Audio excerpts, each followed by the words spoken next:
अनुभव माने विराट बड़ गोटे माने जमती माने जो गोटे नोबेल पुरस्कार पाईगले से भली भाव में खुशी हवा उचित मध्य नुहे कंटेस्ट डाइवर्स हुए कोठे ना कोठे निश्चित भाव में जड़े लोक सेलिब्रेशन करे जे जीति जाए बहुत खुशी हो जाए सेलिब्रेशन करे किंतु मोर कहर कथा सेलिब्रेशनटा एभली हेबा दरकार जहाँ अन्यर मन को कष्ट न दो लिमिटेड लिमिटेड लोक बंधु बांधव साई पड़िशा जो लिमिटेड लोक मान भितर मैरेज करा जाए एवं सबुठार इम्पोर्टाट हूँ ठाकुर ही सर्वसर्वा है ठिया होता इम्पोर्टाट जिनस हूँ गोटे निराडंबर पूर्ण विवाह सीटा करा जाए सेकेंड मैरेजटा डिवोर्सटा केतेबेले है जितेबले स्वामी स्त्री भितर कौन कारणवश आर भूल था कि तार भूल था आर 95% ना तार 5% आर 1% तार 99% कि एमती कौन जगह ना जे जड़े पूरा संपूर्ण ठीक आउ जड़े संपूर्ण भूल वर्षांगर कौन मन दुख कर उचित नुहे सर आम सब देखती आपण पुरुषों स्वार्थ कहती कथा हुए जे पुरुष मैंने निर्यातित होगा कथा नुहे आदि गोटे म्यारेज रे निर्यातित होती डिवोर्स होती तेज आप सपोर्ट भी करते सेकेंड म्यारेज को कि जितेबाला आमर सेलिब्रिटी अनुभव महांती म्यारेज है आप सपक्ष कहले जे गोटे मंदिर में बाहागर करने कथा आ कौटि ना कौटि से जाकजकम बाहागर हवा उचित नुहे सर कौन पे ये पॉइंट आनले आप से देखो आपड़ कहले जे मु पुरुष मान राइट्स पे दीर्घ दिन सपोर्ट करी काम कर पुरुष मान को सपोर्ट करी काम करनी आज्ञा मु पुरुष मानकर बंचार अधिकार अच्छी और पुरुष को सरकार जड़े मनीषर मर्यादा दिंतु बोली काम करुच्ची जदि कहे न्याय जो आमर आईन गुड़िक पुरुष मान फेवर हो लड़ाई जारी रखी सेकेंड क्वेश्चन कले जे द्वितीय मैरेज कथा देखो डाइवोर्स लटा मु तैयारी करनी डाइवोर्स जो लटा आगुरी तैयारी होगी जन लोक डाइवोर्स पाइपर डाइवोर्स फाइल कर डाइवोर्स कर सेकेंड मैरेज कर मोर किसी ऑब्जेक्शन ना जी जो बहुत आ पूर्व अनुभव महांती बहुत पूर्व लोक मैंने डाइवोर्स कर सेकेंड मैरेज कर आज आगक करेंगे यहाँ कहीं बंद करेंगे ना केवल से अनुभव महांती नुहे अनेक जगह झील मैंने डाइवोर्स कर सेकेंड मैरेज कर विराट बड़ इश्यू नुहे थर्ड क्वेश्चनटा हूँ आपंकर जो अनुभव जो प्रकार मैरेज कले जोटा भी मुझे कहली कौन प्रकार यहाँ गोटे मुझे इंटेंशनाली किसी कहना कि गोटे कंट्रोवर्सी भितर पशिया को कहना कि अनुभव को अपमान देवाई कहना कि जागृति को अपमान देवाई कहना मोर यहाँ गोटे निजस्व मत था ये मत रखी मुझे कही रखे जे जेनराल सेन्स गोटे लोक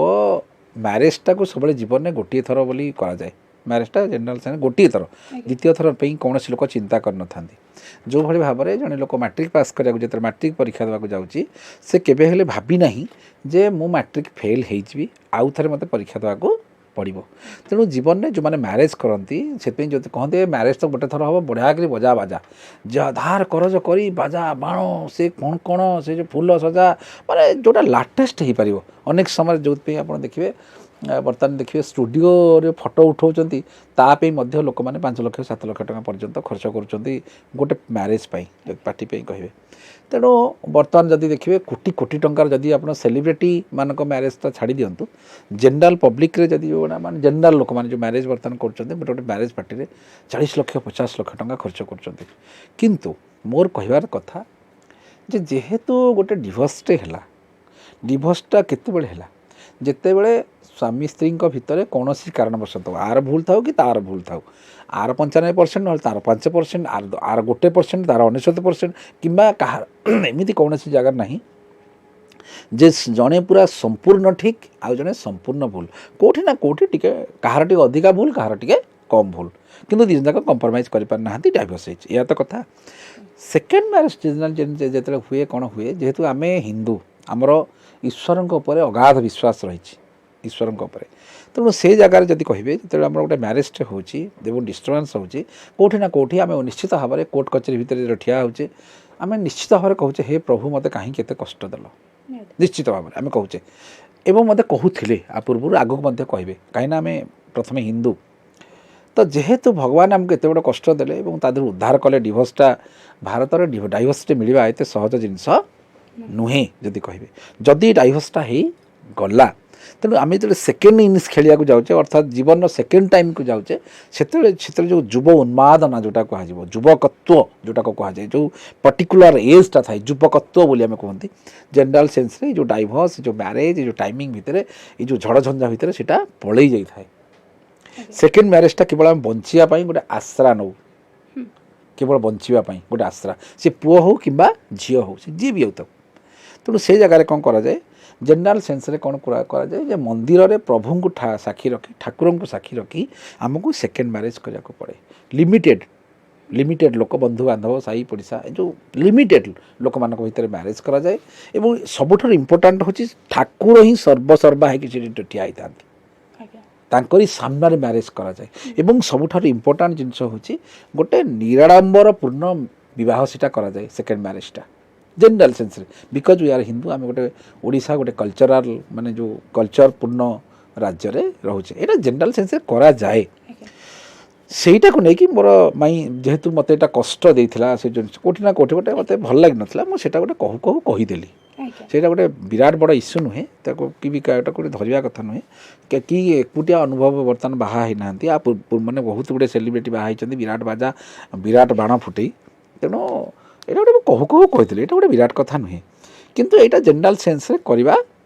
କଥା ବୋଲି ମୁଁ କହିଥିଲି ଆଉ ସେମିତି କିଛି ନାହିଁ। ସାର୍ ଯେତେବେଳେ ଏଇ ଦ୍ୱିତୀୟ ବିବାହ କଥା ଆସେ ଏବଂ ଗୋଟେ ଆଡ଼ମ୍ବର ସହକାରେ ବିବାହ କରାଯାଏ କେଉଁଠି ନା କେଉଁଠି ଆପଣ ବି ଫିଲ୍ କରନ୍ତି କି ଯେଉଁ ଲୋକଟି ପଛରେ ରହିଯାଏ ଯିଏ ବିବାହ ବିଚ୍ଛେଦ ନେଇ ଗୁମୁରି କାନ୍ଦେ ଆମେ କହିପାରିବା ଯଦି ଗୋଟେ ସେନ୍ସରେ ତା ପାଇଁ ଗୋଟେ ଅନ୍ୟାୟ ବା ତାକୁ ଗୋଟେ ଦୁଃଖ ହୁଏ ସେଥିପାଇଁ ଗୋଟେ ନିରାଡ଼ମ୍ବର ବାହାଘର କରିବା ଆବଶ୍ୟକ? ନା ତାକୁ ପାଇଁ ନୁହେଁ ଆକ୍ଚୁଆଲି ଶୁଣନ୍ତୁ ସବୁବେଳେ ମନେ ରଖିଥାନ୍ତୁ ଯେତେବେଳେ ଗୋଟେ ଯୁଦ୍ଧ ହୁଏ ଯେତେବେଳେ ଗୋଟେ କମ୍ପିଟିସନ୍ ହୁଏ ସେତେବେଳେ ଯିଏ ଜିତେ ସେ ସେଲିବ୍ରେସନ୍ କରେ ଜିତେ ଏବଂ ଯିଏ ହାରିଯାଏ ସେ କେଉଁଠି ନା କେଉଁଠି ମନ ଦୁଃଖ କରି ବସେ ଏଇଟା ହେଉଛି ମାନେ ସୃଷ୍ଟିର ନିୟମ ଯଦି କହିବେ। କୋର୍ଟ କଚେରୀ ଯେତେବେଳେ ସ୍ୱାମୀ ସ୍ତ୍ରୀଙ୍କ ଭିତରେ ଗୋଟେ କଣ୍ଟେଷ୍ଟ ଡାଇଭର୍ସ ହୁଏ mutual diverse is different contest diverse ହୁଏ କେଉଁଠି ନା କେଉଁଠି ନିଶ୍ଚିତ ଭାବରେ ଜଣେ ଲୋକ ସେଲିବ୍ରେସନ୍ କରେ ଯିଏ ଜିତିଯାଏ ବହୁତ ଖୁସି ହେଇଯାଏ ସେଲିବ୍ରେସନ୍ କରେ କିନ୍ତୁ ମୋର କହିବାର କଥା ସେଲିବ୍ରେସନ୍ଟା ଏଭଳି ହେବା ଦରକାର ଯାହା ଅନ୍ୟର ମନକୁ କଷ୍ଟ ନ ଦେଉ ଜେନେରାଲ୍ ସେନ୍ସରେ। କିନ୍ତୁ ଏଇ ଯେଉଁ ଘଟଣାଟାରେ ଦେଖିବେ ବର୍ଷା ଯଦି ତାଙ୍କର ଦେଖନ୍ତୁ ବର୍ଷା ବି ଟ୍ୟାଲେଣ୍ଟେଡ୍ ଝିଅ ଏବଂ ସିଏ ବି ନିଜେ ତାଙ୍କର ପ୍ଲେଣ୍ଟ ଗୁଡ଼ାକରେ ଯେଉଁ ଆପ୍ଲିକେସନ୍ କୋର୍ଟକୁ ଦେଇଛନ୍ତି ସବୁ ଜାଗାରେ କହିଛନ୍ତି ଯେ ଅନୁଭବଙ୍କ ଦ୍ୱାରା ସେ ନିର୍ଯାତନା ପାଉଥିଲେ ଯଦି ନିର୍ଯାତନା ପାଉଥିଲେ ସେ ତାଙ୍କର ସେ ଅଲଗା ହେଇକି ତାଙ୍କ ନିଜ ଜୀବନସାଥୀ ନିଜେ ଚୁଜ୍ କରିବା କଥା ବୋଲି ମୋର ମତାମତ ସିଏ କରିବେ ନା ନାହିଁ ତାଙ୍କ ଉପରେ ତାଙ୍କର ଦ୍ୟାଟ୍ ଇଜ୍ ପର୍ସନାଲ୍ ଚଏସ୍ ଯେହେତୁ ଅନୁଭବ ଚାହିଁଲେ ତାଙ୍କର ଗୋଟେ ଜୀବନସାଥୀ ନେଇକି ତାଙ୍କର ସେ ଲାଇଫ୍ଟାକୁ ଆଗକୁ ବଢ଼େଇବେ ସେ ତାଙ୍କର ସେ ନେଲେ ଜୀବନସାଥୀ କଲେ ସେ ଗୋଟେ ଡିଫରେଣ୍ଟ କଥା। ତେଣୁ ଏଥିରେ ବର୍ଷାଙ୍କର କୌଣସି ମନ ଦୁଃଖ କରିବାର ଉଚିତ ନୁହେଁ କିମ୍ବା ଅନୁଭବ ମାନେ ବିରାଟ ବଡ଼ ଗୋଟେ ମାନେ ଯେମିତି ମାନେ ଯେଉଁ ଗୋଟେ ନୋବେଲ ପୁରସ୍କାର ପାଇଗଲେ ସେଭଳି ଭାବରେ ଖୁସି ହେବା ଉଚିତ ମଧ୍ୟ ନୁହେଁ ମାନେ ଇଏ ନା ଭାଙ୍ଗି ପଡ଼ିବା ଦରକାର ନା ସିଏ ଅତ୍ୟଧିକ ଖୁସି ହେବା ଦରକାର ଏଇଟା ଗୋଟେ ବିରାଟ ବଡ଼ ଜୀବନର ଆଚିଭମେଣ୍ଟ ନୁହେଁ ଏଇଟା ଗୋଟେ ଦୁଃଖର ଘଟଣା। ଆପଣ କେଉଁଠି ନା କେଉଁଠି ଯେଉଁ ଗୋଟେ ମ୍ୟାରେଜ୍ କଲା ପରେ ଯେତେବେଳେ ଡାଇଭର୍ସଟେ ହେଇଯାଏ ଏଇଟା ହେଉଛି ଗୋଟେ ଦୁଃଖଦାୟକ ଘଟଣା କାହିଁକି ନା କାହାର କେଉଁ ଦିନ ଶେଷ ସୂର୍ଯ୍ୟ ଉଦୟ ହେବ ସୂର୍ଯ୍ୟ ପରାଗ ହେବ କେହି କହିପାରିବେନି। ଯଦି ଆପଣ ଦେଖିବେ 12ଟାରୁ 1 ଭିତରେ ସୂର୍ଯ୍ୟଙ୍କର ମାନେ ଯେଉଁ କିରଣଟା ବହୁତ ଜୋରରେ ସାଇନିଂ କରେ ସନ୍ଧ୍ୟାବେଳକୁ ସେ ସାଇନିଂଟା ଆଉ ଥାଏ କି ତେଣୁ ଯେଉଁଠି ସୂର୍ଯ୍ୟଙ୍କର କିରଣର ସାଇନିଂ ରହିନି ମଣିଷ କଥା କିଏ କହିପାରିବ କେଉଁ ଦିନ କାହାର କ'ଣ ହେବ। ତେଣୁ ମୋର କହିବାର କଥା ନା ବର୍ଷା ଅତ୍ୟଧିକ ଭାଙ୍ଗି ପଡ଼ିବା ଦରକାର ଦୁଃଖରେ ଏଇଟା ଗୋଟେ ପ୍ରକ୍ରିୟା ଜୀବନର ଗୋଟେ ପ୍ରକ୍ରିୟା ଜୀବନ ପ୍ରକ୍ରିୟା ଭିତରେ ଗୋଟେ ଡାଇଭର୍ସ ଗୋଟେ ହେଉଛି ଗୋଟେ ପଥରଟେ ସେ ପଥରକୁ କିଏ ଅତିକ୍ରାନ୍ତ କରିକି ପଳେଇଲା କିଏ ପଥର ଏପଟେ ପଡ଼ିଗଲା ସେଥିପାଇଁ ବ୍ୟସ୍ତ ହେବା ଦରକାର ନାହିଁ। ଜୀବନକୁ କେମିତି ନୂଆ ଭାବରେ ନୂତନ ଢଙ୍ଗରେ ନୂଆ ଭାବରେ କେମିତି ଗଢ଼ିବା କେମିତି ଆଗକୁ ବଢ଼ିବା ସେଇଟା ଚିନ୍ତନ କରିବା ନିହାତି ଦରକାର।